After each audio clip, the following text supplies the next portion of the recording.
आपल्या प्राचीन ज्ञानपरंपरेचे संरक्षक प्रोफेसर वेंपटी कुटुंब शास्त्री, ज्यांना 2026 साली पद्मश्रीने सन्मानित केलं गेलं. भारतातील प्रमुख संस्कृत विद्वान आणि प्रशासकांपैकी एक बनण्याचा त्यांचा प्रेरणादायी प्रवास याच पवित्र पर्वतरांगांमधून सुरू झाला.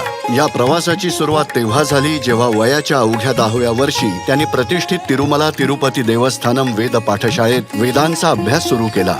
संस्कृत शिकणं हा माझा स्वतःचा निर्णय नव्हता. मी फक्त एक लहान मूल होतो, वडिलांच्या इच्छेचं पालन करत होतो. पण मी त्या भाषेच्या पटकन प्रेमात पडलो आणि ते सोबत घेऊन पुढे जाण्याचा निर्णय मात्र फक्त माझाच होता. त्यांचा जन्म 1950 मध्ये गुडलावेल्लरू येथे 10 जणांच्या कुटुंबात झाला, जिथे पैसा कदाचित कमी असेल पण संस्कारांची कमतरता नव्हती. माझी आई नेहमी भक्तिगीतं आणि धार्मिक गाणी म्हणायची, अगदी घरकाम करताना सुद्धा. आणि आम्ही आमच्या परंपरा पाळाव्यात याची माझे वडील विशेष काळजी घ्यायचे. त्यांच्या बालवयात कुटुंबाची परिस्थिती बरी नसल्यामुळे ते अनवाणीत शाळेत जायचे, अगदी कडक उन्हाळ्यातही.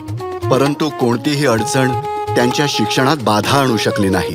माझ्या गुरुने मला प्रत्येक पावलावर मार्गदर्शन केलं. जेव्हा मी नोकरी करण्याची इच्छा व्यक्त केली तेव्हा पूजनीय कांची परमाचार्य श्री श्री चंद्रशेखरेंद्र सरस्वती महाराजांनी मला सांगितलं, नाही, तू संस्कृतचा अभ्यास सुरू ठेव.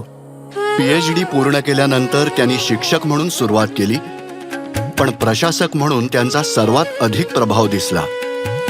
राष्ट्रीय संस्कृत संस्थानाचे संचालक म्हणून त्यांनी संस्थेला अभिमत विद्यापीठाचा दर्जा मिळवून देण्यात महत्त्वाची भूमिका बजावली, जे आज केंद्रीय संस्कृत विद्यापीठ दिल्ली म्हणून ओळखले जाते. आणि मग गुजरातमधील सोमनाथ संस्कृत विद्यापीठाचे कुलगुरू म्हणून त्यांनी विद्यापीठाच्या पायाभूत सुविधांच्या आधुनिकीकरणासाठी भरघोस आर्थिक पाठबळ मिळवून दिलं. प्राध्यापक शास्त्री यांनी आंतरराष्ट्रीय संस्कृत अभ्यास संघाचे अध्यक्ष म्हणून सलग 2 कार्यकाळ काम पाहिलं आणि आशिया व उत्तर अमेरिकेत आयोजित 4 जागतिक संस्कृत परिषदांचं यशस्वीपणे नेतृत्व केलं. संस्कृतला अधिक सुलभ आणि लोकप्रिय बनवण्यासाठी त्यांनी केलेल्या अथक प्रयत्नांमुळे नव्या पिढ्या या प्राचीन भाषेवर प्रेम करू लागल्या आहेत. वयाच्या 75व्या वर्षीही त्यांची ऊर्जा आणि समर्पण जराही कमी झालेलं नाही.